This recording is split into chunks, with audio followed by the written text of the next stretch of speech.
Yes, Roma wines taste better because only Roma selects from the world's greatest wine reserves for your pleasure. And now, Roma Wines, R-O-M-A. Roma Wines present Suspense. Tonight, Roma Wines bring you Mark Stevens in Tree of Life, a suspense play produced, edited, and directed for Roma Wines by William Spear. Suspense. Radio's outstanding theater of thrills is presented for your enjoyment by Roma Wines. That's R-O-M-A. Roma Wines. Those better-tasting California wines enjoyed by more Americans than any other wine for friendly entertaining, for delightful dining. Yes, right now, a glassful would be very pleasant as Roma Wines bring you Mark Stevens in a remarkable tale of Suspense. Everything went wrong. In the very beginning, everything that possibly could went wrong. Because, you see, I had already planned for quite a while, to kill my wife.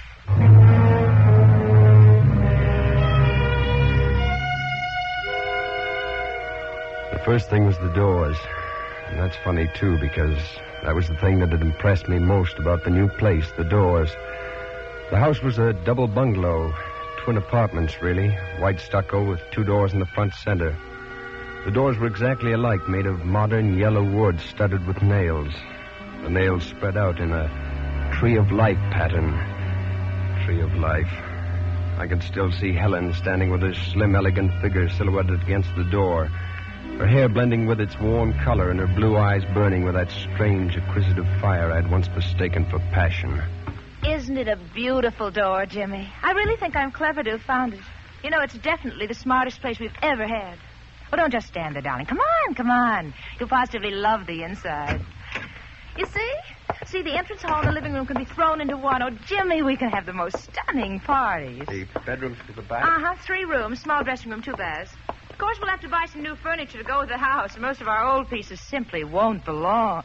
Say, it's awfully dark back here. Oh, nonsense, darling. It's just cloudy today. Besides, you'll love it when you want to sleep late on Sunday. That's why I'm giving you the center room. I'm taking the front one with the dressing room.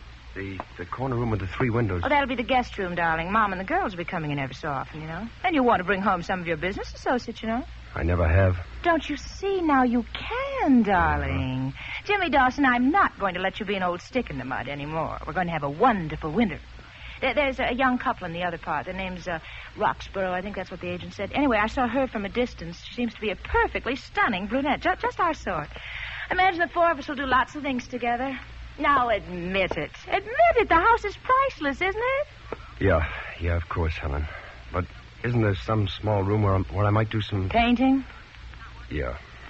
We've discussed this before. It's not healthy for you to bring your work home with you. And besides, this is much too lovely a house to mess up. Well, I don't mean advertising layouts. I want to try some real work. Creative work, Helen. I've told you what I think about it, Jimmy. I want to make your home your castle, darling. I want it to be a place for you to relax, away from work. We must concentrate now on gracious living. Of course, it's your home, if you feel you must. No, skip it. Of course, darling. From now on, it's gracious living. Remember? Sure. Gracious living.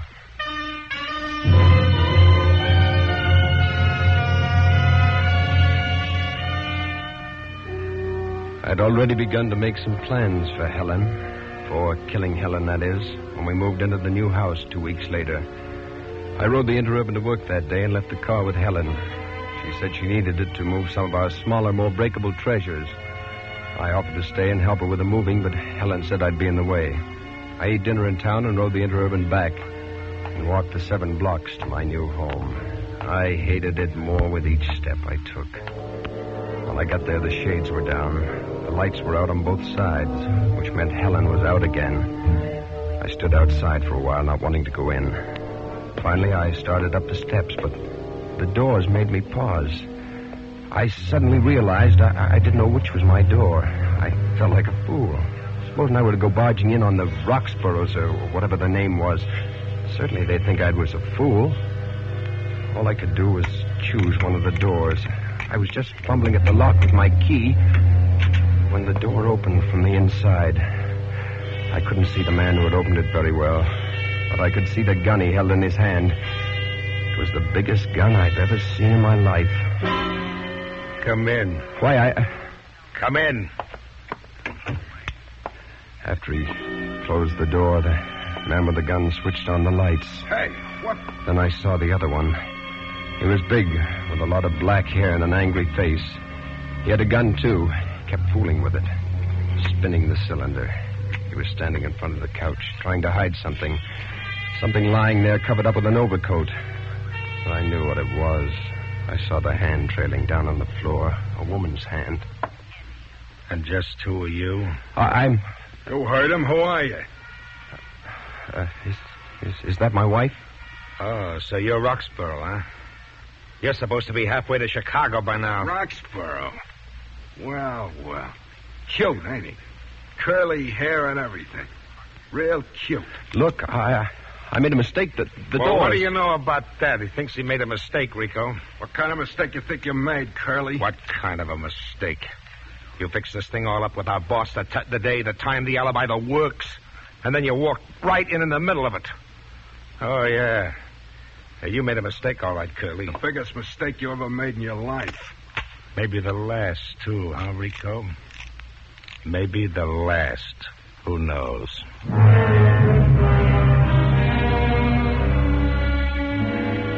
For a minute, they both just stood and looked at me.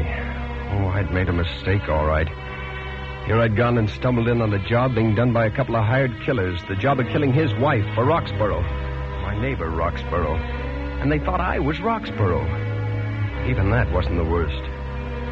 As long as they thought I was Roxborough, I might be able to make a deal. But if they ever found out I wasn't Roxborough, the end of the line, I had to be Roxborough. Any last words, Curly? Now, wait a minute. Honest, I made a mistake. You said that. We don't like those kinds of mistakes in our business. You can see how that'd be, can't you? But listen, if it wasn't a mistake, why else would I come home right when... Oh, go ahead. You can say it. It don't matter now. Right when we're knocking off your wife, huh, Curly? I bet you I know. I bet she likes to play hero, huh, Rico? Hero? Sure. You come home, you find burglars. That's us. And we just knocked off your wife, so you knock us off. You're a hero. Get it? You ought to be in Hollywood, Bud, where they pay for that stuff. Well, you better tell Curly that I ain't making it up. Because a poor guy tried that on us once, Curly. The poor guy. But I couldn't have meant anything like that. I don't even have a gun. I don't even have a jackknife. Listen. Why can't we make some kind of a deal? There's a rod in the desk. Maybe you figured on using that, huh, Curly? Hey, wait a minute, Rico. Curly here said something about a deal. I don't like deals. The boss don't like deals. I like the other way. It's cleaner all around. Turn around, Curly. No, wait. Relax. I just want to frisk you this time. He started going over my pockets, and that was all right. Till he came to my wallet and took it. My wallet. With driver's license, social security card, every identification under the sun to prove that I wasn't Roxborough, but James Dawson. If he ever looked inside, I was finished. I had to do something to distract his attention. I had to do it right then. Hey, where you going? Oh, I just wanted to look. At her? Yeah. Maybe Curly thinks we don't know our jobs, huh, Max? Go ahead. Take a look. Take a good look. It might be somebody you know. I walked over to the couch. I lifted the coat off her face. I looked. And I put the coat back again. I felt sick. I hadn't needed more than one look to know that she was dead. And I knew something else. I knew my chances of getting out of this alive had gone down about 90%. Well, you satisfied? He looks kind of sick, Max. Maybe he's a sensitive type. You know, these sensitive guys are funny. They don't mind having it done. Oh, no, that don't worry him a bit. But the guy that does it because he needs a few bucks, he's just a big ape. A guy with no feelings. Ain't that right, Curly? I'm not complaining. He's not complaining. Well, that's something anyway, huh, Max? He's not complaining. Oh, yeah, that's good. But a minute ago he was talking about a deal. I'd like that better. We got work to do. We can talk about deals later, and I still say no deal. Maybe we ought to ask Curly. You want us to finish this job up right, don't you, Curly? Oh, sure. Ask Curly. Finish the job? Sure, collect the ice. You don't know what that means, do you, Curly? The jewelry, the silverware, the stuff that makes it look like burglars. Remember? Oh, yeah. Where does she keep it? Why, in her bedroom, I guess. You guess. Oh, these sensitive guys are great guessers, Rico. But you better have guessed right, Curly. Come on inside. All right, now where is it? I think the dressing table. Take a look, Rico. Yeah. Well, looky here. He guessed it right on the nose. Oh, Curly's sharp. Yeah, sharp he is. There's some real pretty ice here, too.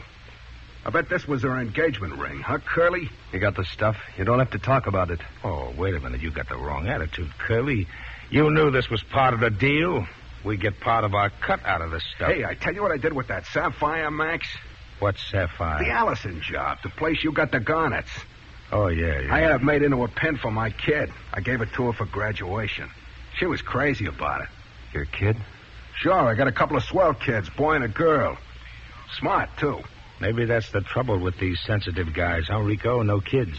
I wanted 4. But she didn't, huh?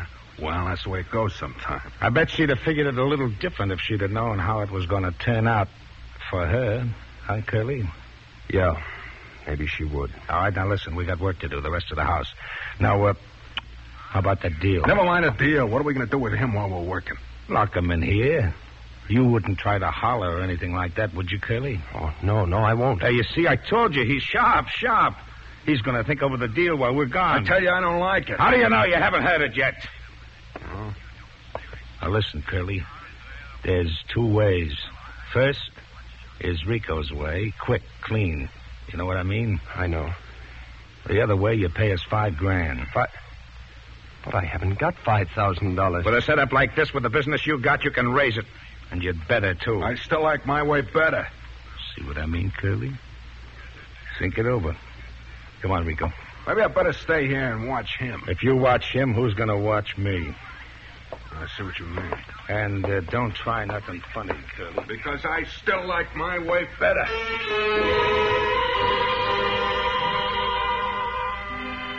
I like my way better.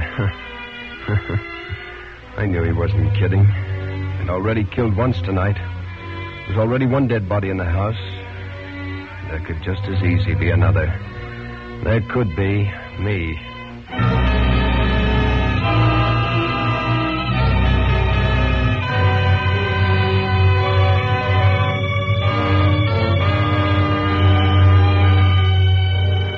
For Suspense, Roma Wines are bringing you Mark Stevens in Tree of Life. Roma Wines' presentation tonight in radio's outstanding theater of thrills, Suspense.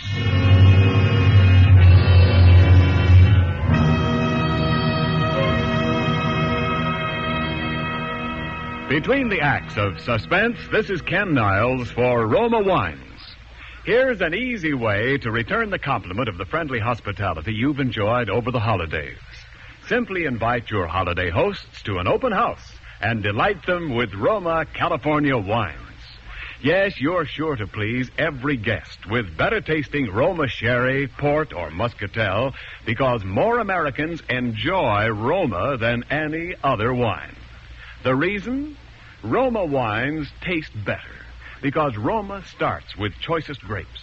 Because Roma vintner skill and America's finest winemaking resources guide this grape treasure unhurriedly to tempting taste perfection. Because Roma selects at peak taste richness from the world's greatest wine reserves for your pleasure. No wonder Roma wines are America's favorites. So for smart, gracious hospitality at your thank you party, be sure to serve Roma. R-O-M-A. Roma Wines, by America's greatest vintner. And now, Roma Wines bring back to our Hollywood soundstage Mark Stevens in Tree of Life. A tale well calculated to keep you in suspense.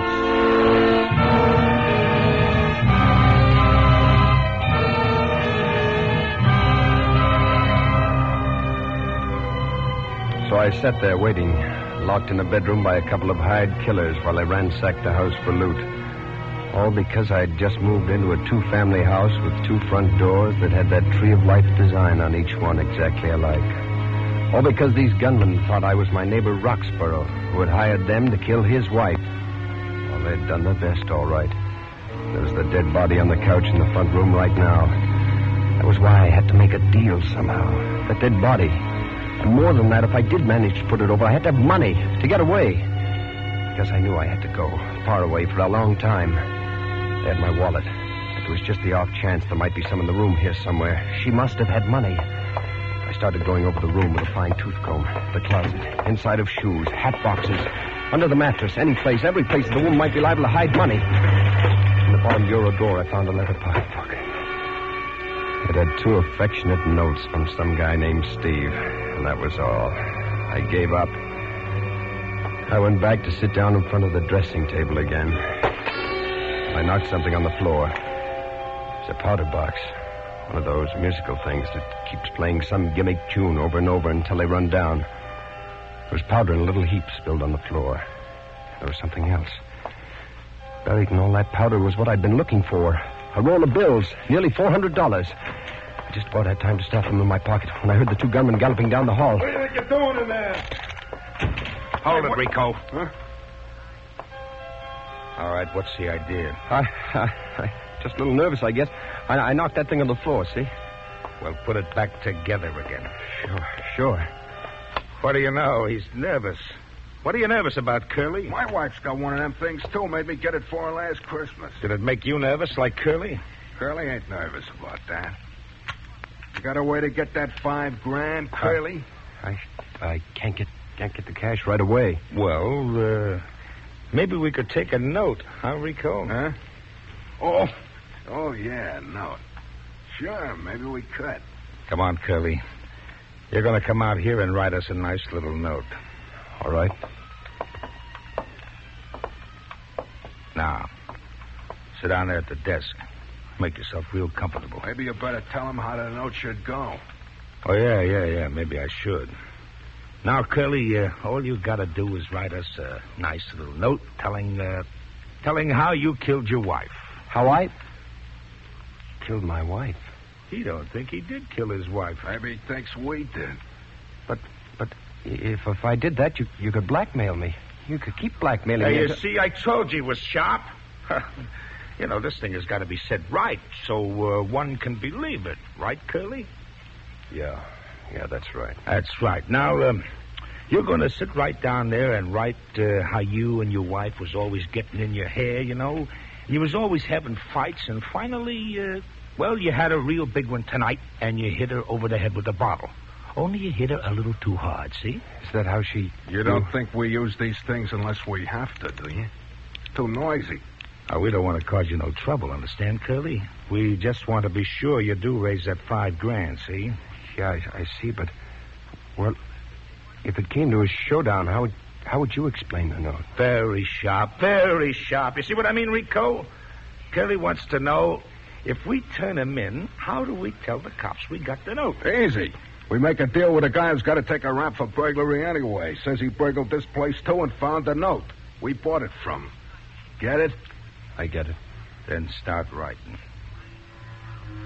For a minute, I sat there thinking. I wasn't too worried about the handwriting. The chances that Roxborough had been fool enough to write anything in his own hand that these mugs had ever seen was pretty slim.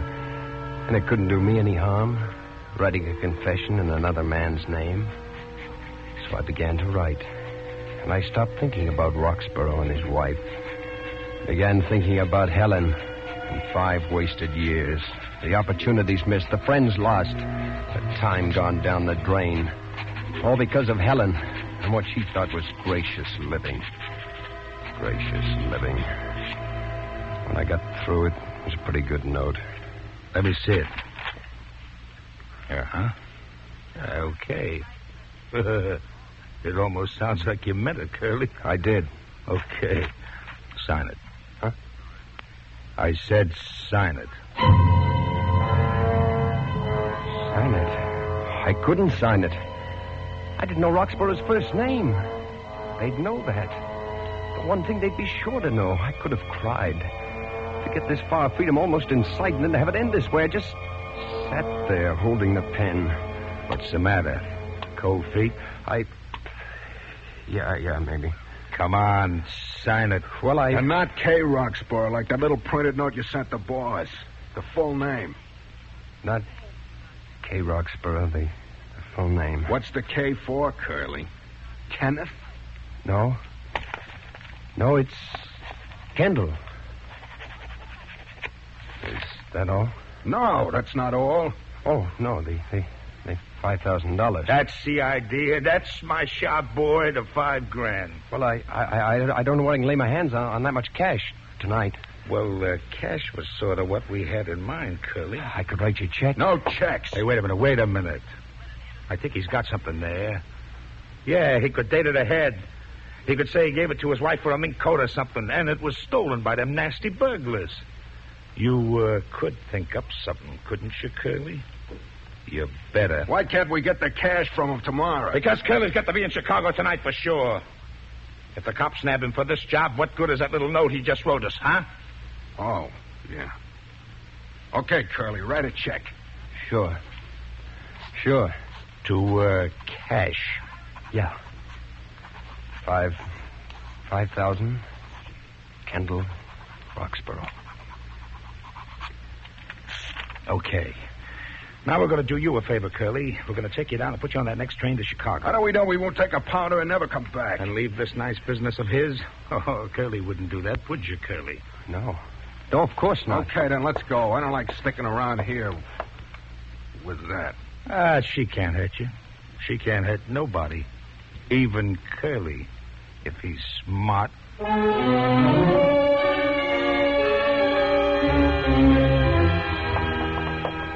They went around wiping off fingerprints, even mine. Now, they were very good about that. And they snapped off the lights, opened the door, snapped that behind them, too. Harvey, are you sure this is the Dawson's new place? Well, no, you said you were. I heard their voices first. Then I saw them. Lillian and Harvey Reynolds. I tried to step back, out of the streetlight, but the two gunmen pushed me forward. I just kept my head down and prayed. Excuse me. Hey, what's the matter, Lil? I bumped into someone. Come on, let's go home. I want to know who I bumped into. You know, it's awfully dark, but he looks like Jimmy. Hey, are you Jimmy? No. See, Lil, come on, let's go home. I think he's Jimmy.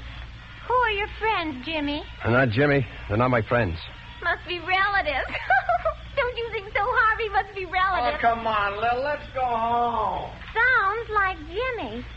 If you're not Jimmy, where is Jimmy? I don't know. Oh. Well, I'm going to find Jimmy. I beg your pardon, madam. I think I know where he is. What? Where is he?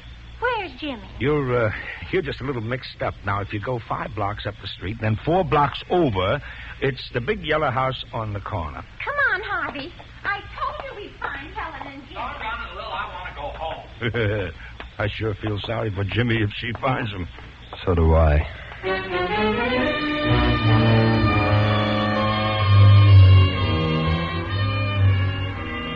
We drove down the station, found that the next train for Chicago was in about 45 minutes. One of them went in with me while I got my ticket. Then we just stood out there in the darkness on the platform and waited. When the train finally pulled in, they walked me down to my car and stood there with me in the vestibule until the train was ready to pull out. Take it easy now, Curly. And about that check. Yeah. It better be good.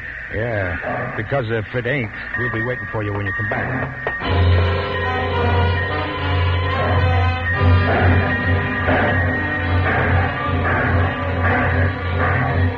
What did I care where they'd be?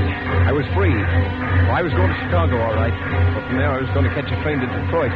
From there, I was going to cross the Canadian border. I was never coming back because I'd made it. I was free.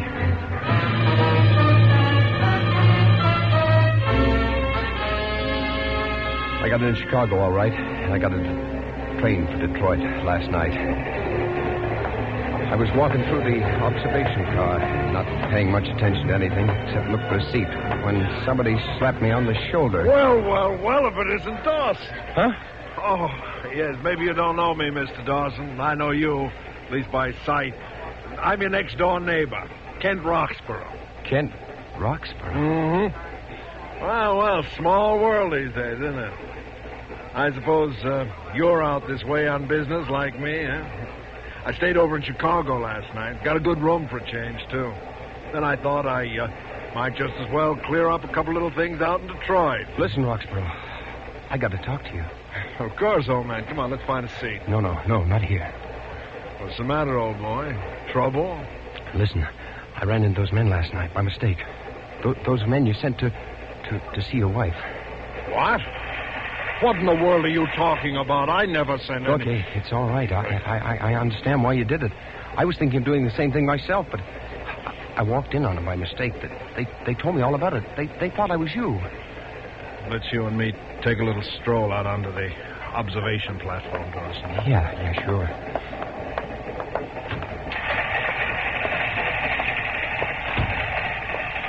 No. What's all this, Dawson? I tell you, it was a mistake. The doors, they're exactly alike. Yeah, I remember. I walked in. They thought I was you. They'd already done it. They thought I'd come back to double-cross them. So they made me sign a confession that I'd done it in your name. Confession? Oh, it's all right. It's in my handwriting, not yours. I even got your first name wrong. I had to write them a check, too. $5,000. You say they'd done it. You know that. Yeah, I saw her. So I'm going away. Canada. I'm never coming back. Yeah. You're going away, all right, Dawson. No, don't shoot. There's something else. They didn't... Oh. They didn't...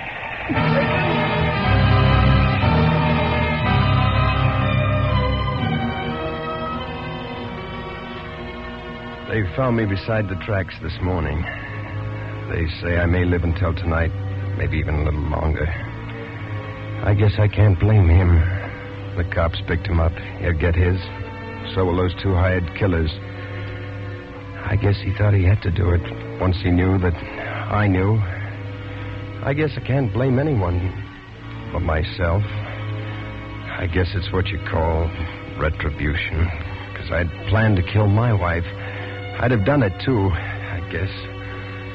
But what he didn't give me time to tell him was that it wasn't me that got the wrong door. It was the gunman. It wasn't me that got into his house. It was the gunman that got into mine. It wasn't his wife they killed. It was mine. Gracious living, Helen had always talked about it. Now Gracious dying. I guess that's what you'd call it. Retribution.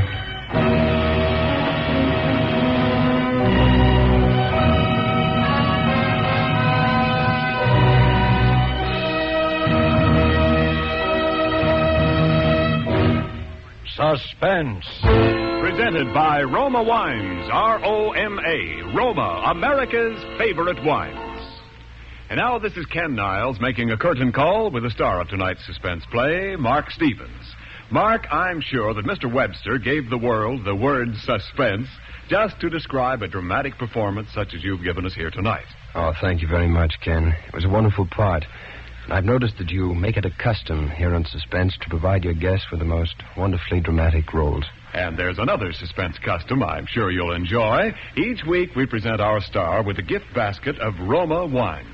This is yours, Mark, with the compliments of Roma, America's greatest vintner. Oh, and a pleasant custom it is, too. Well, pleasantest of all is the enjoyment you share with friends when you serve the delicious Roma California port in your basket. For Roma port adds warmth to any welcome. Roma port is the favorite of millions for evening entertaining. And Roma port is so easy to serve. All you do is pour, and hospitality reigns. Oh, it sounds like Roma port is a host's best friend. Indeed it is, Mark. And Roma port tastes so good. In fact, all Roma wines are famous for better taste. And here's the reason. Roma vintners with ancient skill and America's finest winemaking resources guide the rich treasure of choicest grapes to tempting taste perfection. Then, at peak taste richness, Roma selects from the world's greatest reserves of fine wines for your pleasure.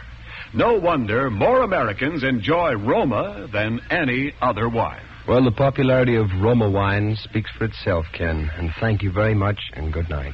Tonight's suspense play was written by J. Douglas Ware. Mark Stevens will soon be seen in the 20th Century Fox Technicolor production, I Wonder Who's Kissing Her Now. Next Thursday, same time, you will hear Mr. Dan Duryea as star of Suspense. Produced and directed by William Spear for the Roma Wine Company of Fresno, California. This is CBS, the Columbia Broadcasting System.